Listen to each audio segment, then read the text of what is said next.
السلام عليكم ورحمة الله وبركاته. أهلا وسهلا. السلام عليكم ورحمة الله وبركاته. أهلا وسهلا guys. Hope you guys can hear me. Sound is working well, I hope. Let me know if you guys can see here. So I don't know why I seem to have some issues with this. So just let me know in the side comments if you guys can hear the sound is working properly. And inshallah we are gonna start. So nice hot day today where we are in the UK. Very, very hot and nice. I don't know if you guys enjoy hot weather. That's something you guys are into. Yeah, but this is a nice day over here where you guys probably are. I'm sure some of you guys are in, sounds working properly. Yeah, excellent. So I'm sure where some of you guys are, it's nice and hot there as well. So yeah, another week has gone by. MashaAllah. Let me just share this onto social media.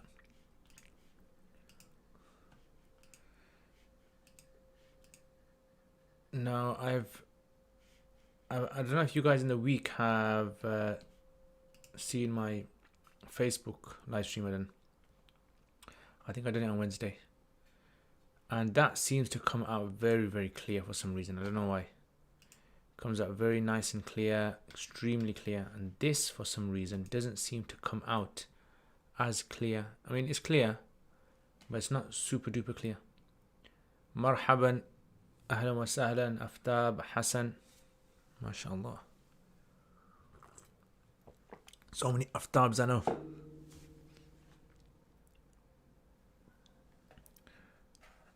Yeah, so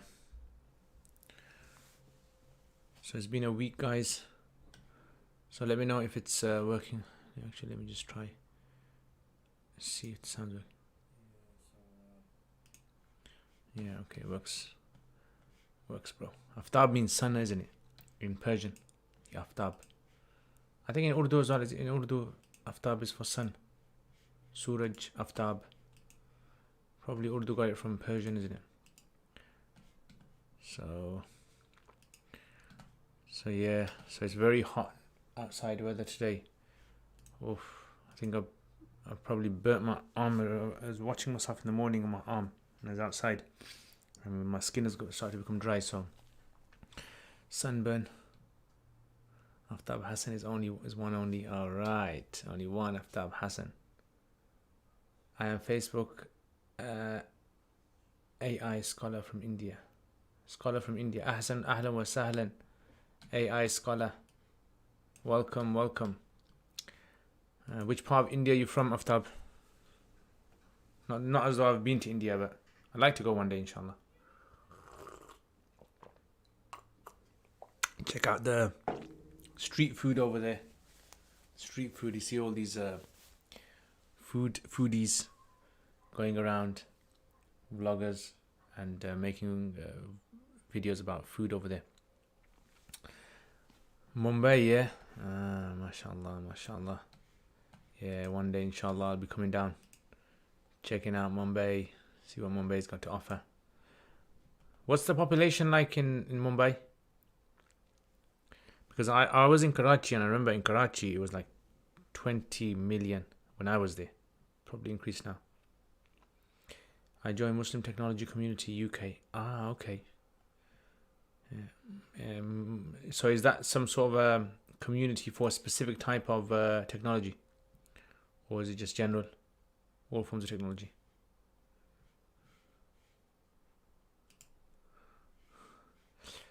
So yeah, I mean, I've made this drink. This is, before anyone asks what you're drinking, this is a mint lemonade. Yeah, they call it virgin mojito. Mojito? Virgin mojito. Virgin meaning that it doesn't contain alcohol. I think the original one contains alcohol, the mojito. But this is, the way you basically make it is ice lemon, squeeze a lemon, put mint into it, and just let it rest for a little while, and then drink it. So on this hot day, I don't know, I mean, I remember when I was studying in Pakistan, I used to always drink like things like ganna juice, right? 20.5 million. Yeah, quite dense. Yeah, quite dense, densely populated. So Karachi was something like that as well.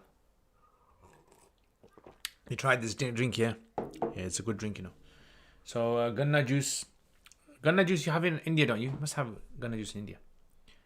Yeah, it's, what's it called? Sugarcane juice, and also roux afza. Roux afza is very popular, and watermelon juice as well. Yeah, watermelon juice. That's also another popular one that people have. Yeah, so last week I actually downloaded a new third-party software. So the one that I use currently, I mean, until now, the one that I've been using is called OBS. It's a third-party encoding software, which basically means that you can like live stream something on Facebook or on YouTube or anything you want, but you use this software to deal with all of the details. Yeah, and this Facebook, it simply just projects the live stream. So all the work is being done by the software, and then you get it on Facebook and YouTube. So I downloaded Streamlabs. Yeah, Streamlabs. So I don't know if you guys have heard of it. Slobs, they call it Streamlabs, and that's what I'm using now at the moment. So I don't know. Do you guys find anything different in using Streamlabs than normal live streams that I do, or is it the same? Yeah, you guys tell me.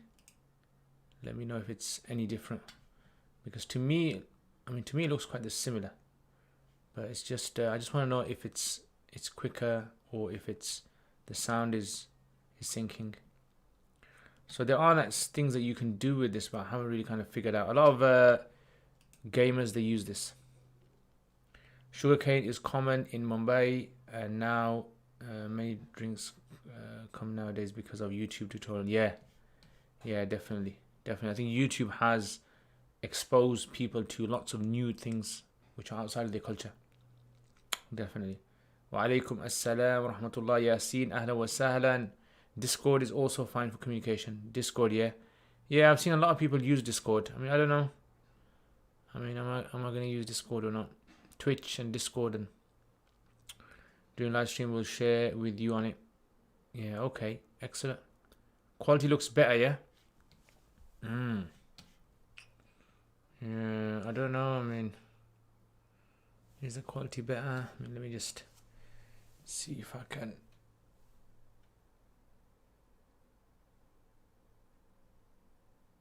So see, this is basically me zooming in with the camera, how much detail I can get in. So proper close-up today. You get proper close-ups of me today. Yeah, so all this technology, I think technology is good to have. Definitely Muslims need to be ahead in technology, because that's always been the case for human society. Any society that has mastered the technology of that time and is leading technology, that society will always be ahead in society, in the world rather. Technology, whether that's weapons technology, whether that's in communication or in infrastructure, I think technology is key. A lot of people don't seem to see the importance of technology. Right? They don't see as being something which is critical for development, and that's where a lot of Western societies have really advanced, simply because technology. Muslims were ahead in technology as well, without a doubt, and that's the kind of thing that made Muslims really good, because there's actually a lot of stars. I was actually looking into a lot of this stars that are named after famous Muslim founders in the past. Deen developer from UK started for Deen development. Excellent example. Tartil software developed by UK Muslim community using AI. Okay, how does it work? What does it do? When a second Jama'ah does Jummah in a mosque, according to the Hanafi madhab, do they make adhan again, and is it loud, and how loud? Yeah, so there's difference of opinion about the repeated Jama'ah, second Jama'ah, in the Hanafi texts.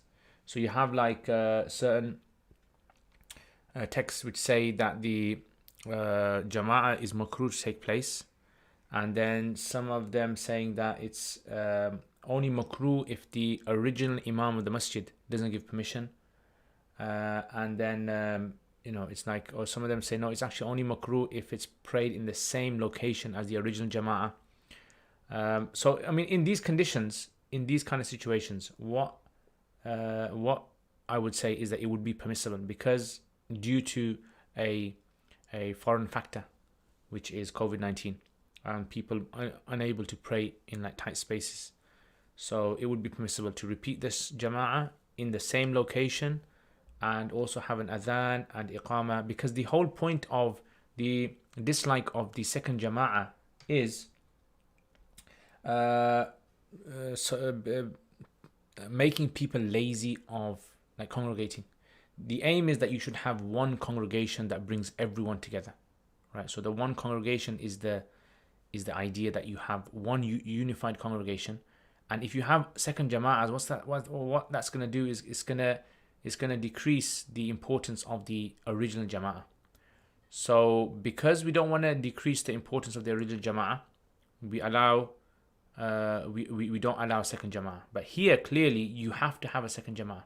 Like, it's not a choice, and there's no way of having a fixed number of like as many as you like in the first Jama'ah. So that would be the logic behind it. Yasin, when it's second Jama'ah, okay. Ibrar, Maulana, what is your opinion doing YouTube vids regarding Arabic and Islam in general, etc., and making money from the ads? It's permissible. There would be no prohibition in making the money of the ads, because the ads, basically the way that ads work is you are not specifically paying a particular company to put ads onto your channel. What you're doing is basically you are making an agreement, partnership with YouTube, and then YouTube decides what adverts show on your channel. And now you actually, if you have a certain number of subscribers, you actually can control what kind of advertisements that you actually have on your channel. So if you look at some of these like Islamic YouTube channels that do advertise, like on my ones I don't have advertisements. Only a very few videos I probably have, but most of them no advertisements. But those Islamic ones out there, you'll see they have like advertisements which show charities, or which show just something which is quite generic.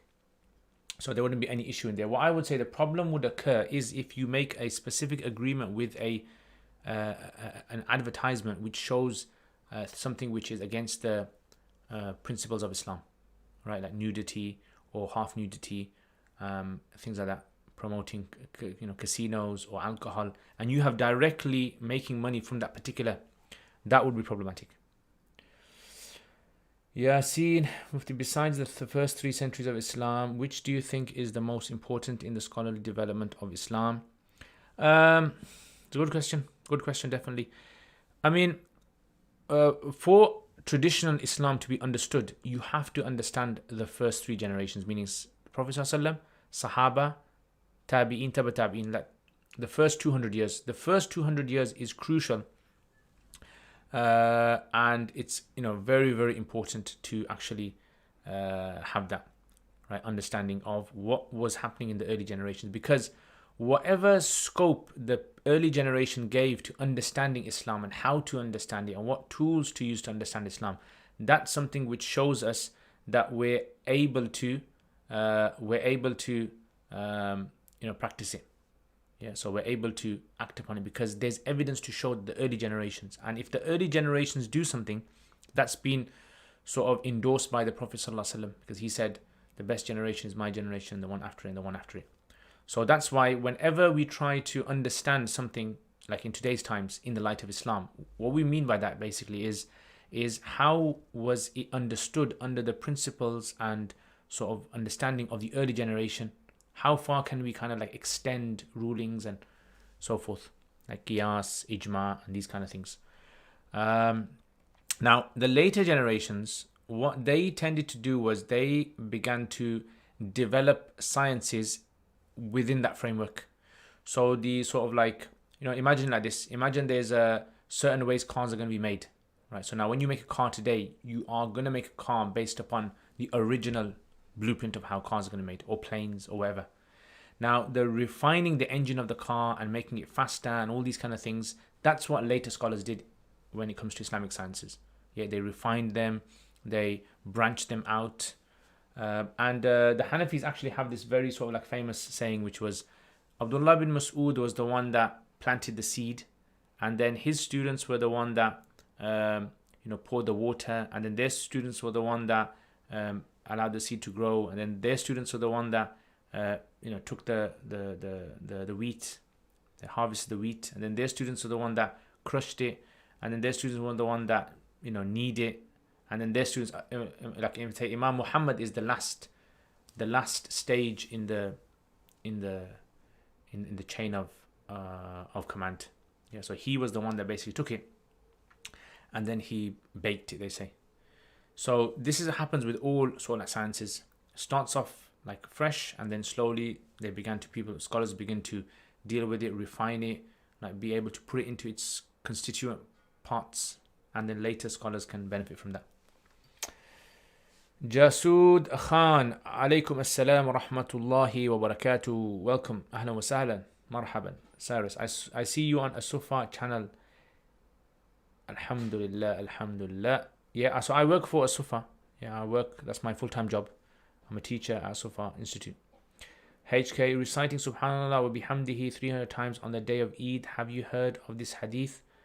No, I haven't heard of it, but it doesn't mean that this hadith doesn't exist. I haven't heard of it. Uruk, which course is good after Arabic class completion? After Arabic class, 17 lessons you're talking about. You're talking about 7 lessons. So after 17 lessons, I would suggest you go on to the Surah Yasin course, and then Surah Mulk course, and then you can do Ajur Rumiyah, and then maybe Sharh Qatar al-Nada. I think that would be a very, very good order to follow when it comes to doing that. Right. Sheikh, what is the difference of, let's say, Allahumma dinni, and Allahumma dinna. Allahumma din, I don't know. What does dinni mean? Din. I don't know. I'm not sure what you mean. Do you have the Arabic for it? Sufyan, wa alaykum assalam wa rahmatullah. Sufyan, ahlan wa sahlan, marhaban. Is the sound low? Or does it sound okay? Ahlan wa sahlan, marhaban. Crypto, wa alaykum assalam. In Jummah, when the khutbah is happening, what are we supposed to do with our hands? And is there a sitting position? Or can we just sit normally? Yeah, so you can sit normally. There's no specific saying. There's nothing to do with your hands at all. The Hanafis simply say there's 2 things that you should bear in mind. Number 1 is you should not talk whilst the khutbah is happening, and number 2 is you should not fidget around. That's it. It's all to remember. Yeah, so there's no specific way of sitting. If you want to sit on your knees or sit down cross-legged, if you want to stand up.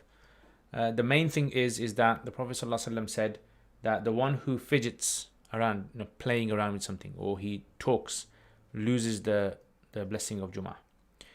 Yasin, Mufti, how do you respond to the Mu'tazila claim that the Sunni definition of a hukum is problematic as it connects something eternal with contingent things? This definition of hukum being the khitab of Allah attached to the action of mukallaf.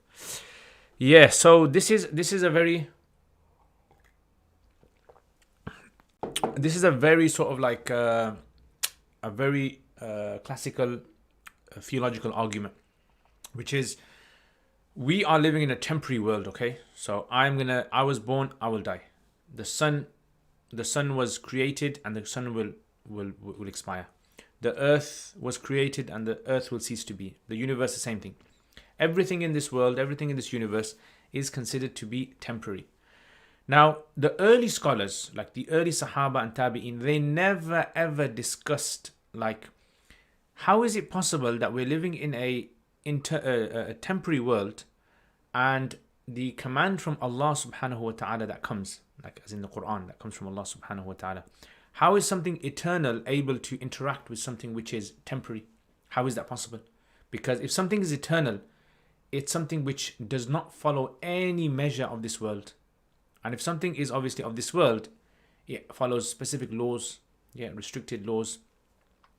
So this is like a very sort of like a long topic. But the gist of it was that the Mu'tazila's argument was that the Quran is considered to be a creation of Allah. It's not from the attributes of Allah subhanahu wa ta'ala. So that's how they kind of got around the idea of the Quran, the command of Allah subhanahu wa ta'ala, is something which is created, and therefore, we can understand how it works with this world.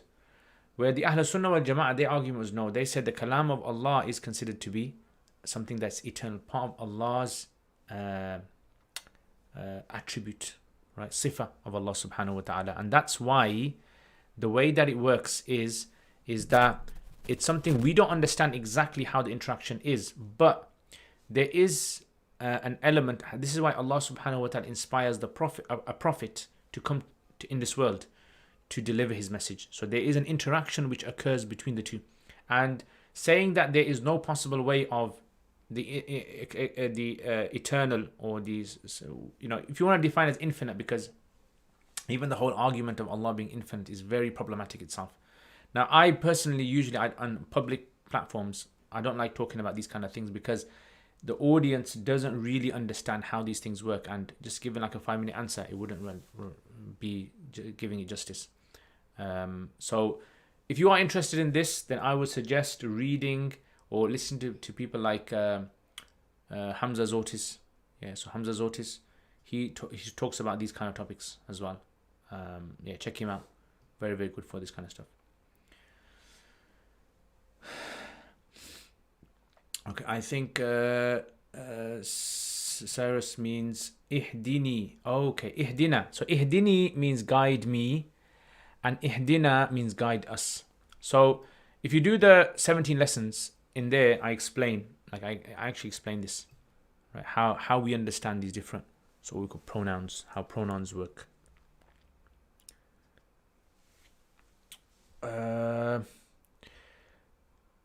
Ma Mush, wa alaikum assalam. Do I go about studying Arabic and Islamic sciences from UK, London?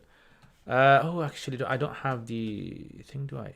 Oh, no wonder. Right, so here is basically, if anyone is interested in studying Arabic, then I actually do a 17 lessons series. It's online, it's pre-recorded lessons. You go through the lessons, you send the homework to me, you get the homework marked, and you learn a lot of Arabic. Basically, you learn a lot to be able to try and get into the Quran and start understanding why sentences are structured in the way that they're structured, and what that actually means. So check that out. Mamush, check that out. And if you're interested, the details are below. You can email in, inshallah. Sayyid Fuzail, Assalamu alaikum. How are you, Sheikh? Alhamdulillah, Sayyid Fuzail. I am very well. Thank you very much for asking. Did you meet Sheikh Fazl Rahim, the Sheikh of Hassan Ali? And is he alive? No, I haven't. I didn't meet him. But I think he's passed away. As I know, he's not. And there is someone else with the name alive in Pakistan. I think he's passed away, I think. I know who you're talking about. He used to live in Oldham. He used to live in the UK. And he passed away a few years ago. Yasin Mufti, last kalam question. Could you explain the mu'allaqat, which is meant by sulh qadim, suluh qadim, and tatajazza hadith, and tanjizi qadim? Okay. I mean, as you guys know, I don't like talking about kalam stuff on public, because it requires a lot of explanation, a lot of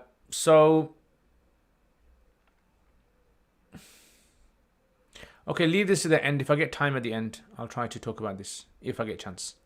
Otherwise, I mean, for general public, I mean, I don't really, as you guys know, don't go into this because a lot of people just switch off when I'm talking about these things.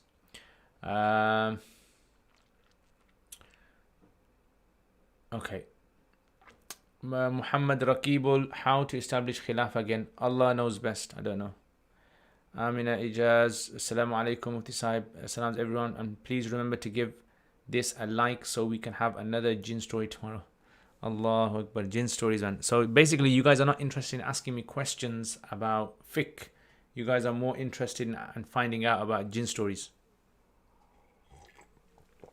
So I think that's what it basically is. Okay.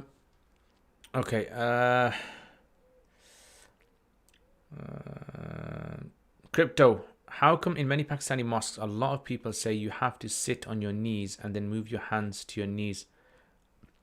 I have no idea. I've seen people do it, but I have no idea why they do it for. I think they do it because, like, some scholars have mentioned the khutbah is in place of 2 rakats of dhuhr. So dhuhr is made up of 4 rakats fard. So when Jummah replaced the zuhr, 2 rakats is 2 rakats, and then the khutbah is basically the in place of 2 rakats. That I think that's what the kind of analogy they come out with. But there's no, like, Hanafis don't really kind of say that.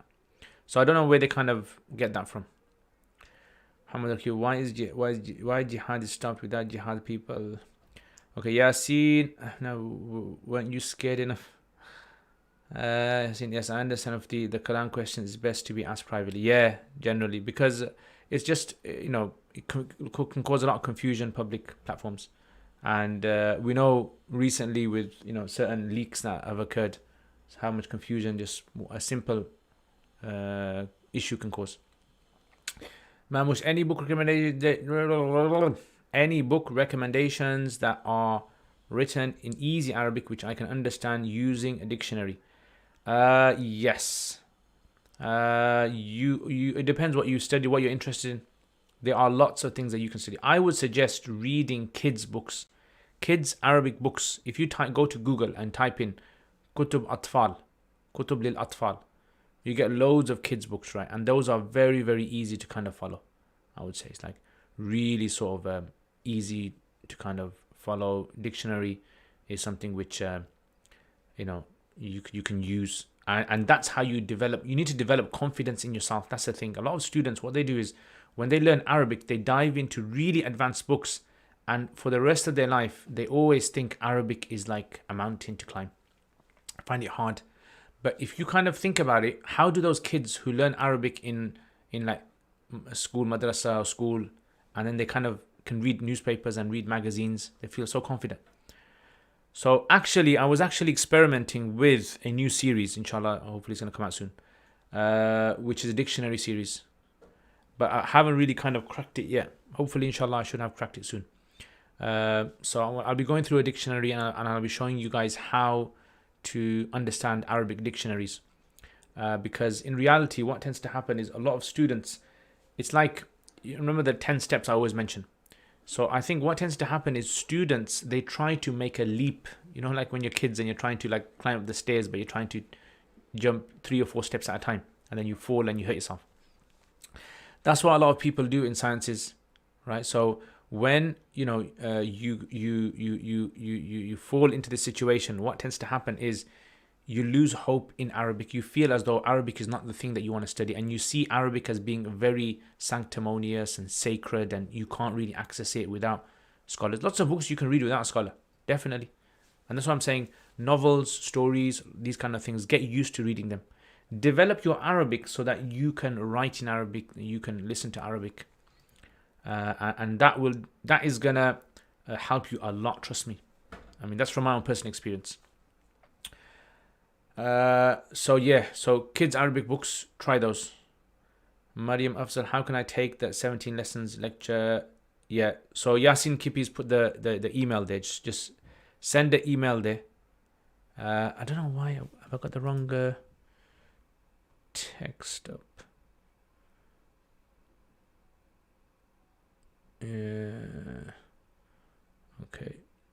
There should be, my email should be there. Yeah, it's there. Email should be there. So you can check out. It's underneath, scrolling down. So guys, by the way, do you guys find this this live stream much more clear than previous ones? Let me know, because I'm using a different third-party software, and I want to know which one is the best. So is the sound synced with my lips? Okay,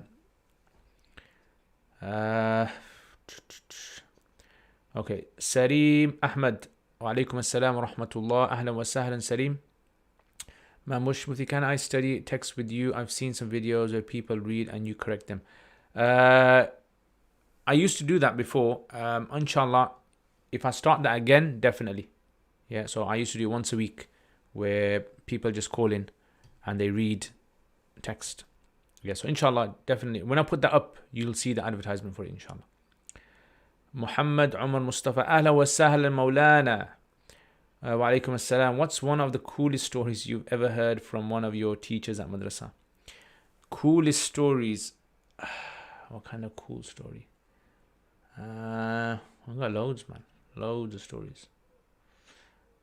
I mean, it's like all sorts of stories, isn't it? Okay, I'll tell you a story, yeah? I'll tell you a story.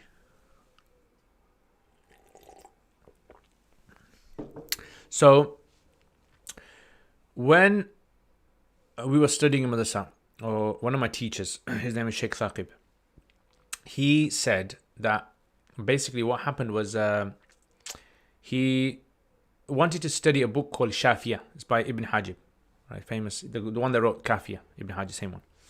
So what basically happened was he asked about who knows this book the best, like in like the villages, because he studied up north.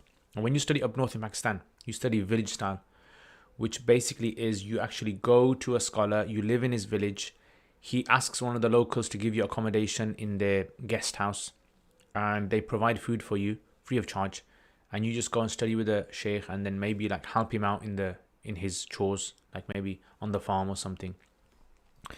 So what basically happened was he said, I wanted to know who knows this book the best. So I found out there was a guy who knew this book the best, and I forgot what his name was, but the guy lived in a place called Nuristan, which was in Afghanistan, so east of Afghanistan.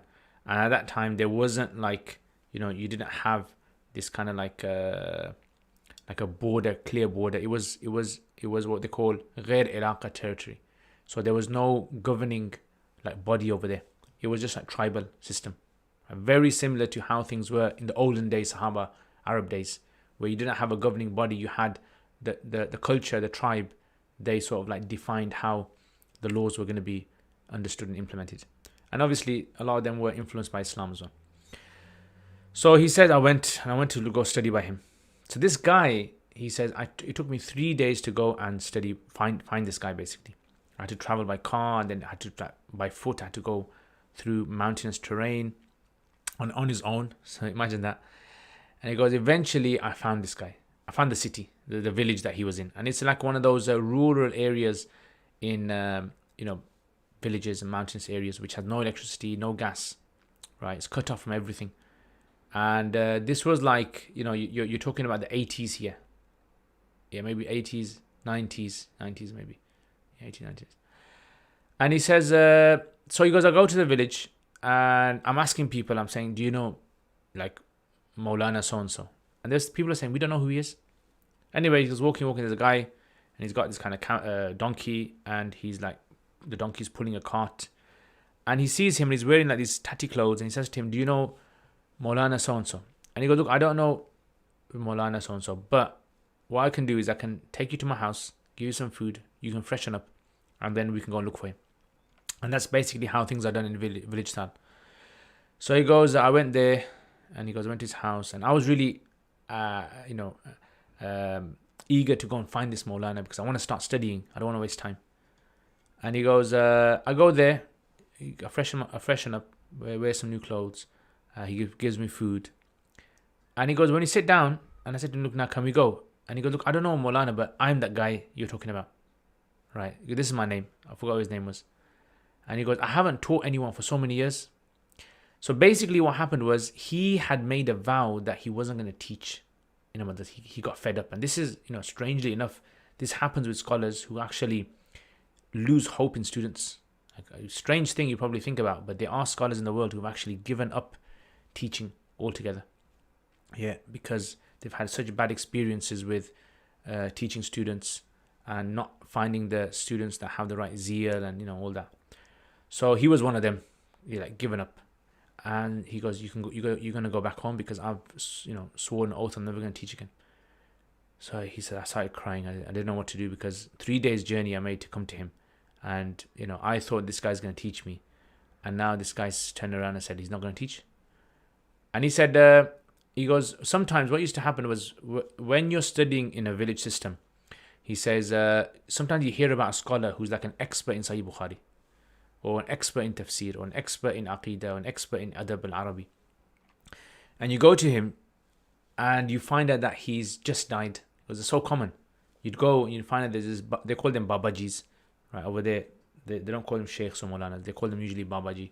He goes, you find out babaji is ill, is terminally ill, and we're waiting there for months to see if he's getting better. And then, he passes away, and we can't study by him. So a lot of people who actually study in this way, when you hear that they've been studying for years, they've studied 20 years, 30 years, when they say 20 or 30 years, because my teacher studied about 19 years, you don't realize a lot of the time that is spent is in a informal sort of like way of studying. So in informal ways of studying, sometimes the teacher might turn up, he might not be unable to turn up, he might have to travel somewhere, and you'd have to wait a few weeks maybe until he comes back. So, it's very difficult in that sense. A lot of people, when they ask me, I want to study privately, I want to study with a sheikh. Excellent. If you can find a sheikh to study with, that's very good. And if he's got time, that's the problem. Because if you're depending your entire education on one sheikh and it's informal, then you have to be ready for him, basically. Your studies are going to be molded around his routine and schedule. Whereas if you study in an institute, a madrasa, the institute is usually structured in a very sort of formal, setting where you have timings and everyone has to be there. So it's not around the scholars; it's more around the sort of the timings of the institute. So that's why when some people ask me, "What's the best way to study?" I personally think studying privately for me is the best way to study. I personally, because I can go at my own pace and I can I don't have to wait for the slowest person in class to stay up with the lessons. And so he says, basically, go back to the story again. So he goes, started crying, and the guy felt sorry for me, and they said, okay, look. He said, I'll teach you, okay? But you have to prove to me that you're worth teaching. He goes, I'll do whatever you want. So he goes, okay. So he goes, you don't have to pay anything. He goes, all you have to do is just help me on the farm and do like some work and stuff like that. So he said, I started studying by him. And he goes, because there was no electricity, so we used to start from the morning all the way, right? Spend, a good portion of the day studying the text. And then in the nighttime, I used to write down everything I learnt. And he goes, at nighttime, we never used to get electricity. So there used to be this kind of like tree, which had a specific characteristic, which was when you burn the wood, it starts to glow, right? Glows. And then, you can actually just make out the writing, you can read with it. And he goes, the problem with that was it gave out too much smoke, and it filled my lungs and my face, and I'd have soot all over me. So my teacher, used to see the effort I used to go through, and it'd motivate him as well, because when you get good students, teacher gets motivated as well.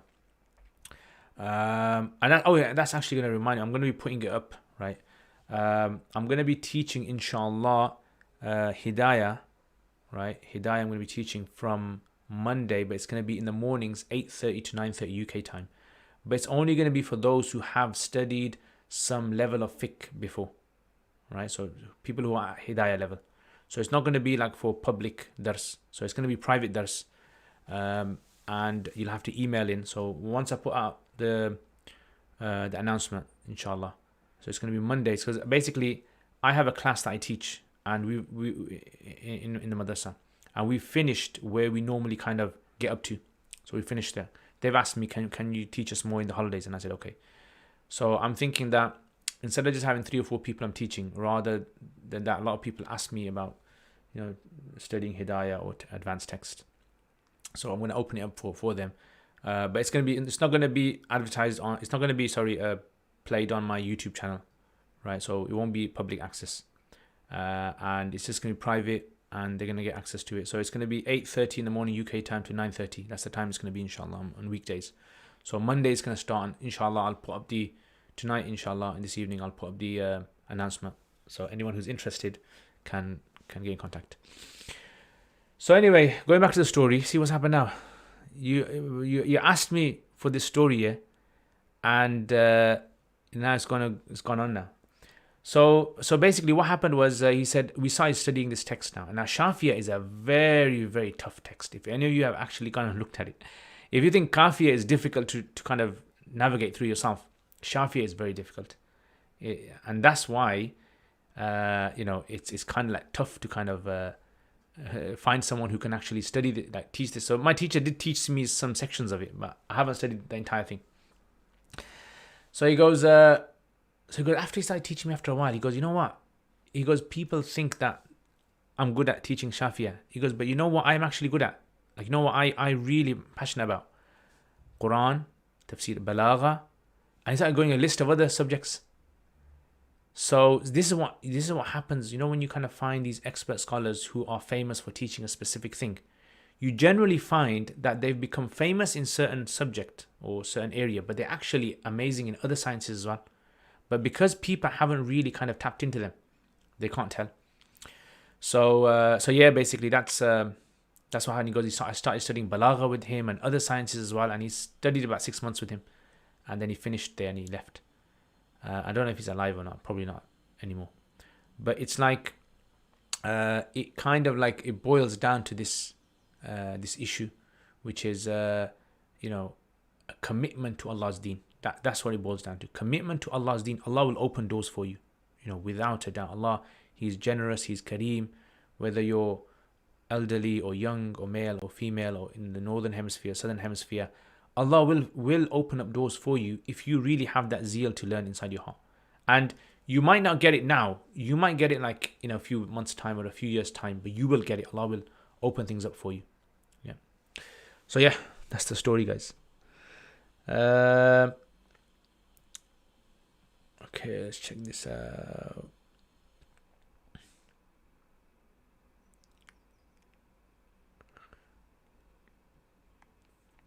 All right.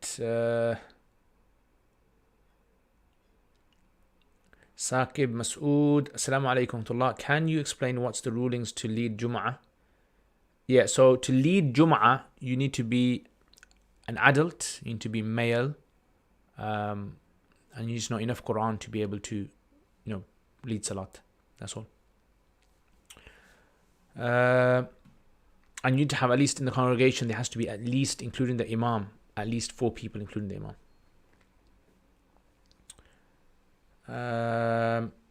Yasin, Mufti live streams are amazing. Allahu Akbar, Yasin, bro. You're the man. It's way better than before. Oh, it's much clearer, yeah? You guys like it? So I'm thinking, shall I keep this software? Jazakallah khair, KK. Sound is synced well. Other video quality seems much clearer. Oh, so you're saying this is not as clear? It's not as clear, or it is clear?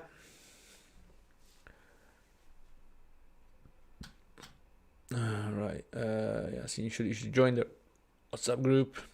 Would love to, inshallah. Ahla wa sahlan, Yasin. Any Islamic institutions in Bangladesh? I'm not too sure about that. You'll have to ask someone who studied there. HK, reciting Subhanallah al-Azim wa bihamdihi 100 times after Jummah. I think it's mentioned in Mufti Taqi's book, but I have not heard. Sareem, I just started Alim course in America. Do you think I should go to Pakistan after completing a few years, or should I go now? When people ask me, should I go to Pakistan and study? I personally think, right, no, you shouldn't go unless you're going to go in your last year or so. In last couple of years, from Mishkat onwards. Otherwise, the other years, then you probably find scholars who are or teachers who are better explaining things to you locally than abroad. That's my own view, I would say. And I've seen people that have studied locally who are much more competent scholars than some people who have studied in abroad countries. It all depends as well on how eager you are and what kind of teacher you get as well. So there's kind of a lot of places in Pakistan, and I don't know, I can't say about India and Bangladesh, but I've studied in Pakistan. A lot of these institutes, there's a few scholars who are very, very good at what they teach, but then you find a lot of them who are just like normal. They're not like too special. Gunay Dugan, Assalamu alaikum tullah. Which fiqh book should you start with? Jazakallah khair. If you're going to study Hanafi fiqh, I would suggest something like Fiqh al-Muyassar or Nur al-Idah. Yeah. Subhanallah, Sheikh. When did the Hadith first started to be written, and which is the first Hadith book? Hadith first started to be written in the time of the Prophet ﷺ. Yeah, so it's very famous that there were a few companions who actually used to write down the statements of the Prophet ﷺ. One of them was Abdullah bin Amr. Yeah, famous narration about him in Sahih Bukhari and others. It's recommended to utilize all possible resources locally. Yasin, I heard that those Muslims with knowledge will be given a higher daraja in Jannah based on the ayah of the Quran. Is this merely by having knowledge, or is it acting? Definitely acting upon it, not just having knowledge. Yeah. يرفع الله الذين آمنوا منكم والذين أوتوا العلم درجات. So when Allah says أوتوا العلم, أوتوا العلم, that is also indication towards acting upon the knowledge as well. Acting upon it. So it wouldn't just be someone who has a fantastic memory and can memorize stuff, because that's not fair. As in, that wouldn't be fair that there's a person who has a fantastic memory and he can memorize loads of things, and there's another person who has a very hard time. So it's all about ilm, which is ilm according to Allah. Ilm according to Allah, which would mean hard effort, the thing that you bring in. So there might be a scholar out there who doesn't know Bukhari by heart, or doesn't know the Quran by heart, or doesn't know Nahu by heart, but this guy has studied hard and is benefiting himself and the community. That is the true type of scholar. That's the true type of knowledge. Hira Javed, it's the same when you're studying from any traditional source. I've waited 5 hours for one ayah. Sometimes the teachers have so many students due to the online availability. And they never say no. Yeah, that has happened, definitely, and I've seen that happen as well. Ahmad Umar, subhanallah, the story could be an own standalone clip. Yeah, definitely, bro. Definitely, go for it, bro. Go for it. Make it into a clip. Arsalan, with practicing Arabic on children's books, and you get stuck on words and you use a dictionary, a lot of this normal effective method, is there a better way to go about it? No, this is I would say this is the best method, because see what it is, you reading the book gives you two benefits. Number one is it makes you more familiar with sentences and structures of words, and number two, it gets you into the habit of being able to find the words. Now in the beginning, for the first, let's say, I don't know, 20, 30 attempts that you have, it's going to be difficult. But then after that, it becomes so easy, you won't even need to use the dictionary, because a lot of the words are repetitive. Yeah, there's no kind of like takeaway, fast food kind of way out of it. Man jadda wajada, basically. Here, and if you're a serious student along with 100 non-serious ones, you're stuck for life. Yeah, that's what happens. And that's why classroom method is a bit difficult. Amina, men and women, yes, men and women. Anyone wants to be Arabic buddy? Hamad Zaman, Assalamu alaikum Shaykh. Could you give a brief explanation on Balagha subject? What is the best way to learn Durus al-Balagha outside of class? So, Durus al-Balagha, I personally don't think it's a good book. The reason I'm not saying it's not a good book written. It's a good book written, but it's not a good book to be taught as a first-time book. Reason being is because when people study Balagha, they usually study Balagha in a vacuum. They don't have any prior sort of experience with Arabic text. So they don't know, for example, like the patterns in Arabic, or they don't know how sentences are. The same thing is said in 5 or 6 different ways. Stuff like that. So I would suggest, if you were to ask me, I've got a course on my uruk.com, you can check out 2 courses on Balagha I've done. And I have designed that course. I've tried to make it as easy for beginners as possible. And I've just focused it around Quran mostly. Like 99.9% of it just focus around ayats of the Quran. And this is something which, lots of people benefit from. So my suggestion would be, if you really want to study Durus al-Balagha, and you're really keen on studying, okay, go for it. But what you should do is, before you study Durus al-Balagha, you should yourself become more familiar with different genres of text, different patterns of text inside of Arabic, especially the Quran. Because Balagha is mostly for the Quran. Right? There's no benefit of Balagha, intrinsically benefit for Balagha in any science and any subject besides Quran. Like, people will write Balagha books based on certain poems and things like that. Don't get me wrong. But it has actually been a science that was pioneered for the Quran.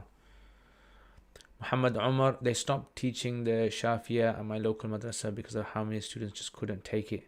Yeah, it's a very tough one. Definitely a tough one. I used to study privately with my teacher. I remember we used to go, that's like another story now. But yeah. Saqib, sorry, I meant, what's the fard of Jummah Salah like in khutbah? Can I say it in English? There's an ikhtilaf regarding that. What I would say is, at least say, if you're going to say in English, at least say some Arabic, some in Arabic and some in English. Yeah, you could read off a paper as well if you like. Muhammad Umar, what do you think of the modern efforts to reclaim the Hanbali school of Aqidah fiqh? I think it's very, very, very promising. I definitely think it's very promising. And I've actually, I don't know if you guys have seen on my social media, I've been putting up random pictures of a book I'm reading at the moment, Lum'atul Hashiyah ala Lum'atul. Yeah, so this book is a very good insight into understanding the Athari Aqidah. And I personally think that when you're studying Aqidah, before you go into the understanding of how Ash'ari and Maturidi developed, it's very important to understand how the Sahaba saw Aqidah. Like, what was their experience with it? What were the Tabi'een? Once you understand that, and then you sort of like chronologically start studying how Mu'tazila came about, and then why there was a need for a response to the Mu'tazila, and how, Jabariya and Karamiya and others, like they started to emerge. It makes more sense. Like the arguments that are presented by, Al-Imam Abu al-Hasan Ash'ari and Al-Imam al-Maturidi, how they brought sort of like the arguments forward, it makes a lot of sense. But if you do it in a vacuum, right, it becomes very problematic because people can't see where it all fits in. It just seems very like random. Not as clear as the usual live stream. This is only 720p. Is it only 720p? Normal live stream is how much?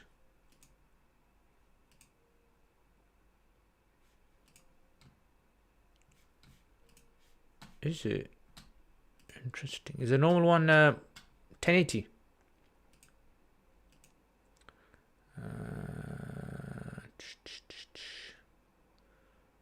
Yeah, it's...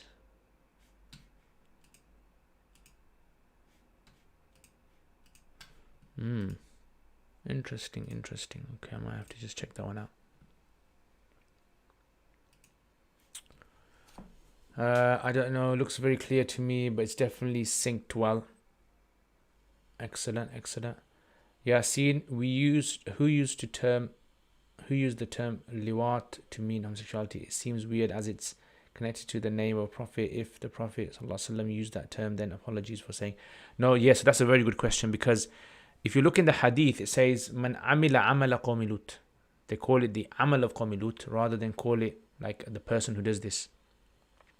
And this term actually seems to have been developed later on in books of fiqh and those kind of works, where like non-Arabs who generally sort of like came into Islam, they began to sort of dilute the Arabic language, and how expressions were used. And that's why if you look after the 120s, you'll see the Arabic language becoming influenced a lot by Persian language and other languages. Yeah, so you find it a lot in other sort of later works, fiqh works, and people have, like, many people, scholars have like criticized it a lot and said this is not right and people shouldn't be writing this. Yeah, because it's like, from the Lut alayhi salam, and we shouldn't be attributing it to him. Definitely, you're right. Saqib, it's normally 1080, yeah. So yeah, so I have been using this. So this is 30 frames per second. Yeah, but I mean, I think that's what it is. If I raise if I raise it, what tends to happen is it obviously is going to become yeah, so I'll have to try it again next time with higher settings to see if it's on. Actually, let me check OBS, the other one, what I normally use there.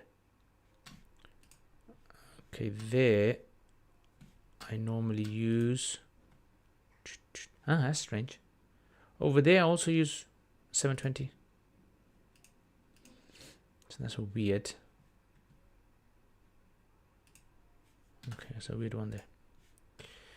I don't know. I'll have to go and check it out again. I have to revisit my trusty YouTube skills and find out what the experts say. I'm a student of knowledge, Muhammad Razi.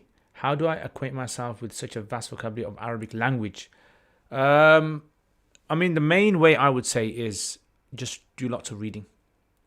Just get into the habit of reading every single day, 10-15 minutes every day, a text. It can be anything you like. And that way your vocabulary will develop. See what happens when you're learning vocabulary, you're not going to be learning new words for the rest of your life. What you're going to be learning is, for a time, you're going to be learning lots of new words. But then some words are repetitive. So let's say, for example, you learn day 1, you learn 5 words. And day 2, let's say you learn another 5 words. But you're going to be using the same 5 words you learnt on day 1 with day 2. So that means that as the days progress, what tends to happen is, although you might be learning 5 new words, in reality, what you're actually doing, you're only learning like a few extra words. And the other stuff, the past stuff that you've kind of done before, is just being, strengthened. Right? You're consolidating everything that you've learnt. So this is why people seem to think that when I'm learning a science, I'm learning this science and I'm just going to be learning new stuff all the time. That's not really the case. You're actually recycling what you've learned before, and you're looking at it in different ways. So I would say the best way to learn it is like that.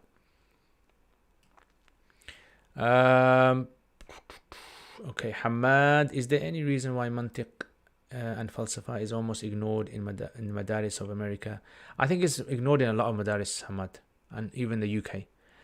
Main reason is because 2 things. Number 1 is we don't have experts who can teach it. I think it's a dying sort of science. And number 2 is because it's quite advanced, right? It's actually like a precursor to studying, falsafa and these kind of things. So people kind of think, we don't need to study all this kind of stuff, and we can just stick to studying the normal things. Imagine like studying maths. Like if someone said to you, look, we don't teach maths here because we don't have a teacher to teach maths, and we don't really see the need for teaching maths in a school, let's say a general school.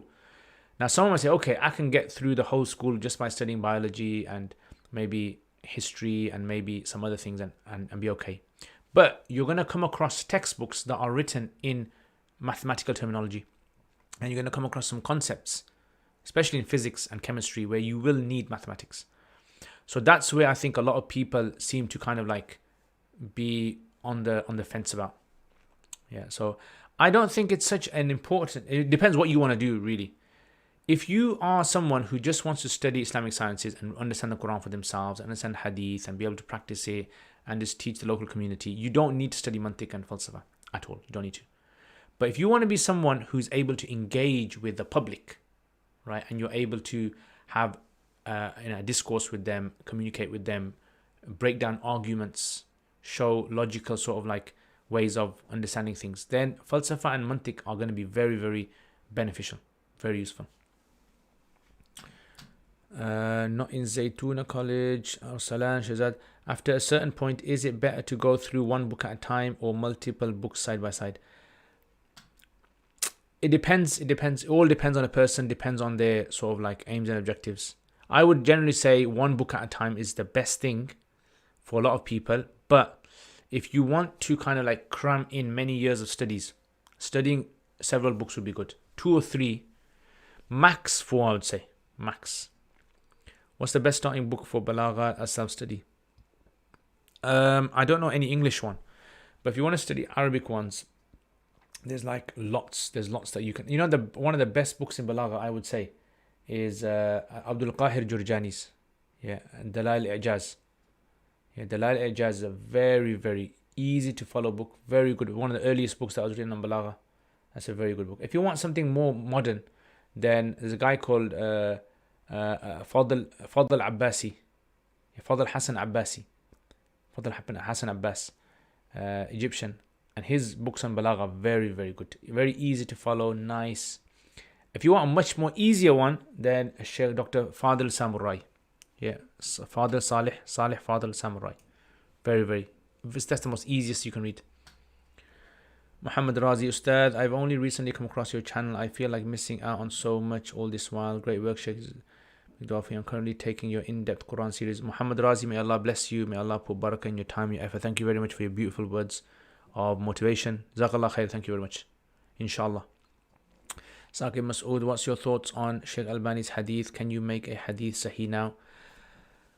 There's actually 2 questions you're asking here. That what do you think of Sheikh Albani? So Sheikh Albani's works are very, very important to read if you really want to understand critical analysis of chains. You don't need to depend upon them, but you need to really, I would say, look at how his approach was, in order to understand the good things that he done and the mistakes that he made. So he's actually done a lot of takhrij on books that other scholars have not done on. Yeah, so this is why, it's very useful to actually use that as a source, a resource to help you a lot. Like I said, you don't need it, but if you want to become a critical understanding of the science of hadith and its development and takhrij, then I would say it's very important to read his books, and there's others as well, but he's one of them. Muhammad Umar, this is quite possibly the clearest live stream from any YouTube channel I've ever attended. I think the issue might be on some of the viewers' end and not yours. Yeah, that could be, could be. Yeah, definitely. Might be. What were your favorite subjects in madrasa and now? It all depended on teacher, I would say. Teachers can make the most boring of subjects so interesting. So I personally think it boils down to teachers. If you have a teacher who has a very good way of explaining things and understands the science themselves, I think any science you study, it just becomes so enjoyable. You just love it. That's one of the main things. So it used to change from teacher to teacher, subject to subject. Like maybe in the first year, my favorite lesson might have been sarf, Yeah, because our teacher was very, very good at it. Sheikh Bilal. And what else? Fiqh was very good because we had an Egyptian teacher. He was Dr. Najib, and he used to teach purely in Arabic. Fiqh al-Muyassar he used to teach. But he had a lot of passion in teaching, and that I used to benefit a lot from that. Second year, I think we had teacher Dr. Salah. Yeah, Dr. Salah, who's from Egypt as well, and he taught us Hidayat al-Nahu. Very, very good. I mean, this guy had an amazing talent of teaching. Like, he would just teach us. You had a 1-hour session, and he would just, in 15 minutes, he would teach us everything, and everyone would understand it. Like, he had that kind of talent, mashallah. Now, I think balagha, poetry at the moment. Poetry, fiqh, hadith as well, chains of hadith. I think at the moment that's my area of interest.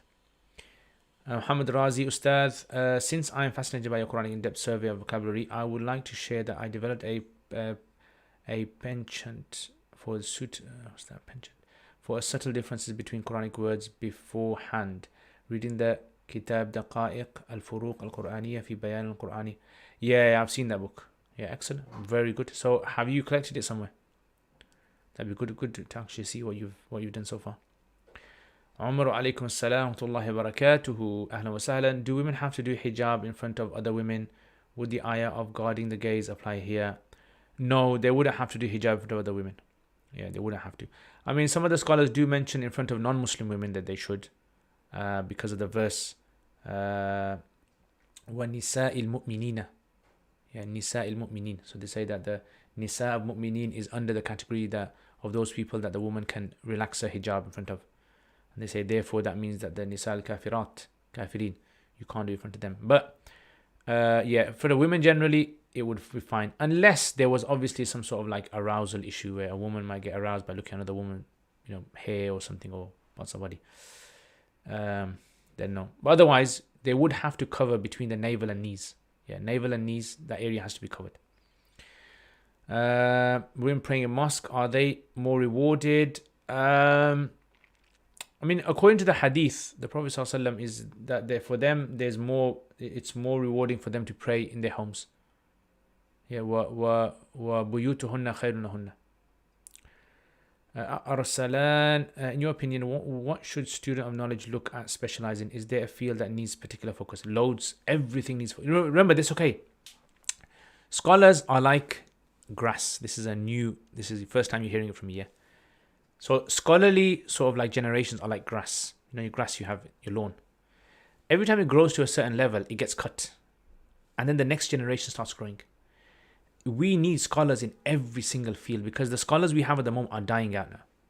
And the reason we need scholars, like we need scholars in Nahu, experts. If you are passionate about Nahu, go into Nahu. If you're passionate about Hadith, go into Hadith. If you're passionate about Aqidah, Ilm al-Kalam, you know, Falsafa, Sarf, whatever you're passionate about, go into it. I would definitely encourage everyone to go into what they're passionate about. Why? Because if you look at all the scholars at the moment, those scholars are now reached the level where now the grass is going to be cut. They're leaving the world now. And scholars are the people who are able to take what the texts say and make the public understand what the Sharia is telling them. Because the public don't have any other access. Like, public will say, okay, well, we've got lots of information on YouTube and on social media and on internet. Yes, you have information, but you don't know how to order that information. The scholars are the ones who can order information, sequence it in the right way. So that's why I would say, definitely, you know, I would say go into whatever you're passionate about. I mean, nowadays, I think there is a very big need for things like traditional understanding of fiqh. So traditional understanding of fiqh, of how to present that to the public of 21st century. I think there's a very, very like important role that new coming students, whether it's of the Hanafi fiqh or Maliki fiqh or Shafi'i fiqh or Hanbali fiqh, we need that. And that also is in like the realm of Islamic finance as well, because you know Islamic finance governs how Muslims are going to buy and sell around the world. I think there's a very, very important thing there, definitely. Besides that, Aqidah is very important as well nowadays because of lots of issues that are popping up now with new terms like, you know, LGBT movements, feminine movements, and other things which are now going to be at the front line of how Muslims are going to make decisions in their life. So definitely that's another area I think that needs to be. Muhammad Umar, does the recent release of Al-Madrasa Al-Hanbaliyya discuss the harf and sawt position regarding the kalam of Allah subhanahu wa ta'ala? Yes, it does. There's actually a section on there. I think this book has been written very well. Very, very well. I mean, the arguments that they bring is different from, now they make a clear difference between the Salafi understanding of Aqidah. So they clearly distinguish between the Athari understanding and the Salafi. And I think that's a very key difference that this book like presents. How do they deal with Istawa al-Arsh? So it's like Istawa al-Arsh can be dealt with the way that, you know, Imam Abu al-Hasan Ash'ari dealt with it. It can be dealt with how Salafis have understood it, and it can be dealt with how the Athari being how the early generations understood, the Salaf understood it, early generation. So it's more about just, you know, doing the idea, understanding it, accepting, but then how far do you go into it? So I think, you know, I personally would recommend anyone who is really serious about trying to understand the classical understanding of how, you know, the Aqidah worked in the early generations before the movement of Ilm al-Kalam. Very, very important to study something like this, I would say. And it's a very like a neutral. Now there are some places where I've highlighted. Now I'm going to speak to some people about those sections. Maybe it's my misunderstanding, or maybe it's some questions I have in the back of my head. So I'm going to get those checked out. But generally, yeah. Is applying nail polish allowed for women and displaying this to non-mahrams? Also, is wudu allowed over nail polish? Can a woman pray with makeup on? So first question, yes, women can wear nail varnish. Just like women can wear mehndi on their hands in the time of the Prophet ﷺ. Women used to have mehndi on their hands. So that would be allowed. And even display in public, it would be allowed. Can you do wudu with nail varnish? I would say no. Can a woman pray with makeup on? Yes, she can. It would be fine. As long as the makeup, it doesn't prevent the wudu from being done. And it's not something which contains any sort of like haram ingredients. Omar, what is the procedure of making up qada prayers that have been missed for years? Can you just pray Surah Fatiha in every rakat? Will the witr prayers have to be? Yeah, so you have to pray just the fard and the bare minimum. So Fatiha and Surah. Yeah, and the witrs would have to be made up as well. Have you been gardening today? No, actually, I'm looking at the garden. So I actually did a little bit of gardening yesterday. I'm taking some weeds out. Yeah, I'm just looking at the garden from here. I actually saw a fox in my garden today. Yeah, and it kind of jumped after Fajr. I was just like doing some work on the computer, and a fox just went through the next garden. I don't know how it came to our garden, and then it just like disappeared somewhere. So I think this area has some fox guests popping down Fajr time. Sareem, what's the best I can benefit from Alim course? Tough question, bro. Tough question. It all depends. I mean, these kind of questions are like, it all depends upon what your interest is and what your level of understanding is and where you're studying, I would say. Awesome. I definitely need to pick up. Definitely, I would get it. Saqi Masood, the general public, do they need to know like where Allah is? No, they don't need to know that. That's the whole issue. That that's what the book sort of like mentions, that when Imam Malik was asked this question, you don't need to understand the details like the tafsil of this. You just have to understand Allah has said in the Quran, Istawa al-Arsh. You don't have to understand where He is or anything like that at all. Hamad, ahlan wa sahlan wa alaikum assalam wa rahmatullahi wa barakatuh. Ustad, how do you tie your turban so nicely? I will show you. Then I'm going to have to finish. Yeah, so I think it's been over an hour. Has it been an hour? Yeah, it's been an hour, yeah. So I will show you how it is tied. I can't even tell on this new how long it has been actually. Yeah, I'm just going to have to look at the time, the clock. You see this actual OBS that I'm using here, it's actually good because it doesn't use a lot of CPU compared to the other one. Computer hasn't like kind of like heated up as much as it does in the other one. So basically what I do is this. I'll show you guys. Yeah, so this is my hair all over the place. I get my hat. Put my hat on my head. Yeah. Make sure that my hair is all tucked away.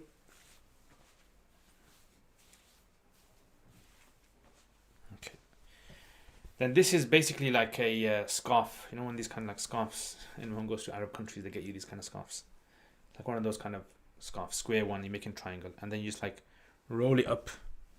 Yeah, so I roll this up into a bit like this kind of shape. Yeah, and then put half here behind my head, and I leave like a little bit that goes a bit down here, chest, and then I bite onto it. So what you do is you put this on your left hand side, yeah, left shoulder. Right, so you're twisting like the way you'd go around the Kaaba, Tawaf style.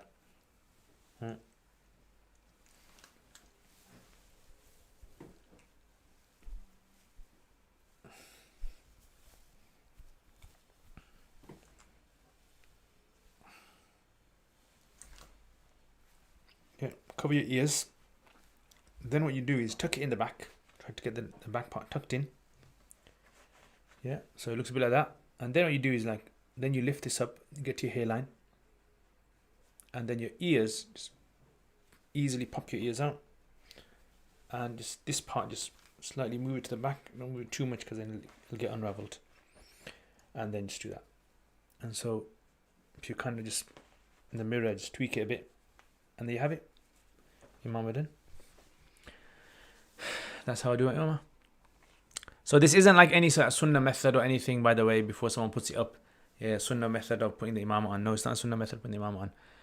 It's just a way that I've learnt, right? And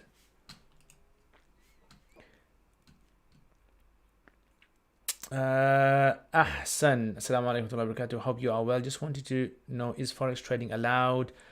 Forex trading is a very problematic thing, and I would suggest what you can do to find out more about it is Google forex trading Mufti Faraz.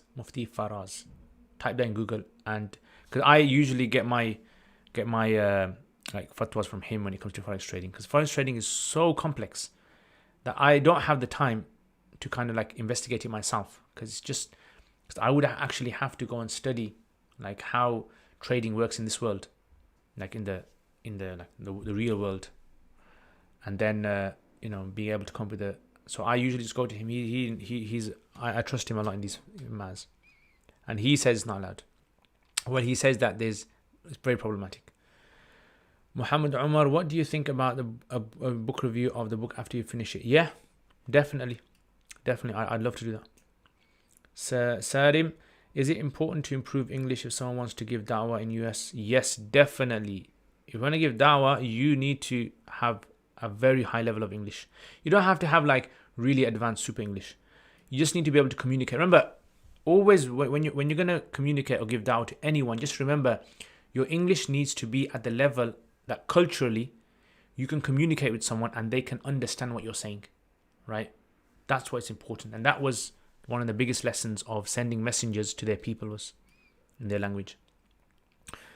Umar, is it allowed to leave salah for eating food that have been prepared even when salah time enters? Isn't there a fear of salah time being missed?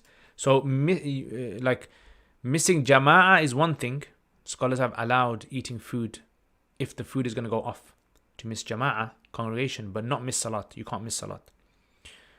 Unless you're dying or something, like you're dying and this morsel is going to keep you alive. Then maybe, yeah.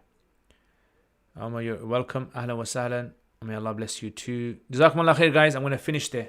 Thank you very much. And on this nice and warm and hot day, I hope all of you guys, what's the temperature? Let me see the temperature. Early on it was about 30. So the moment it's 29 degrees in Birmingham. Yeah. 29 degrees. So hope you guys have a wonderful weekend. And inshallah today I'll be putting up, so if you guys are not familiar with my channel, hit the like button, by the way, if you guys enjoyed this live stream. If you're not familiar with my channel, every day I try to put something up right on my channel. Mondays it's usually sarf or hadith at the moment. Tuesdays it's tarkib i'rab of Surah Qasas. It's a bit advanced. Wednesdays it's Diwan Imam Shafi'i. Thursdays we go through Quduri. Fridays live stream, and we also have Kanzu Daqaiq, which is going to come out today as well, inshallah. Saturdays it's Quran series, and we also have live stream Q&A, which is dedicated to question answers. And then Sunday we do Surah Yasin. Yeah, at the moment, Surah Yasin. So yeah, check out my channel. If you enjoy my channel, share it with other people by all means. And if you want to support my channel, you can support my channel. Details are in the description below. You can do it through Patreon. You can do it through PayPal. Anyway, that's easy for you. Or just share the links with other people. Jazakallah khair, guys. I really enjoy, as you guys all know, I really enjoy talking to you guys. I enjoy the company that you give, and the nice feedback. You always give me nice feedback. Alhamdulillah. And we haven't been having any annoying Islamophobes recently. Alhamdulillah, or annoying, unfortunately, Muslims as well. May Allah give us hidayah. May Allah give them hidayah as well. And yeah, so this is my drink. This is my drink, which is my virgin mojito, right? So, or mojito. It's actually become warm now. I used in the summer have this, and I got a story for this about Spain when I had this, and it just tastes so excellent. Trust me, in Spain, oranges and lemons have a totally different taste, man. Yeah. In Pakistan, they also have a different taste as well when I was there. But Spanish citrus fruit over there tastes, I don't know why. I don't know why that is. Wa alaikum assalam, Stephanie. Amin Ahsan. Amina, Pakistan played so well today. Yeah, I don't know what the score is. I haven't checked the score. Some Ru Afza to celebrate. Hope it doesn't rain now. Yeah, I think it did rain a bit in the morning. Just like a little shower, then it stopped. Alright guys, Jazakumullah khair. Thank you very much. If you guys have any questions or anything, then tomorrow, stay tuned about 9:30ish, roughly about 9:30ish, we'll have a live Q&A. So you guys can ask your questions over there, and hope. I don't know if I'm going to have a jinn story. Before someone asks, is there going to be a jinn story? I don't know. Yeah, because you know, some of you guys, the way you guys got scared last time. Yeah, and my jokes as well. I'm gonna have to review some of my jokes. Yeah, because the one that was put up on social media recently. Yeah, the 3 steps one. How do you get an elephant into a fridge in 3 steps? That one. That was something that was a very nice joke. I think it's a very nice joke. Yeah, very enjoyable joke. 9:30 UK time. Yeah, UK British time. Yeah, so UK GMT British time. You think that was funny? Yeah. Yeah, I think it was funny as well, Hassan. I think it's a very funny, nice joke. Yeah, nice bit of comedy. Do a video on inheritance. I've got a series about inheritance. Check out my series. I've done a whole series on it. Yeah, so go to my YouTube channel, go to the playlist, and you'll actually see a series I've done on inheritance itself, inshallah. Alright guys, take care, inshallah. Remember me in your du'as, and I'm going to try to maybe use this platform again for live streaming, just to see how well it works. Alright guys, take care, inshallah. Assalamu alaikum wa rahmatullahi wa barakatuh.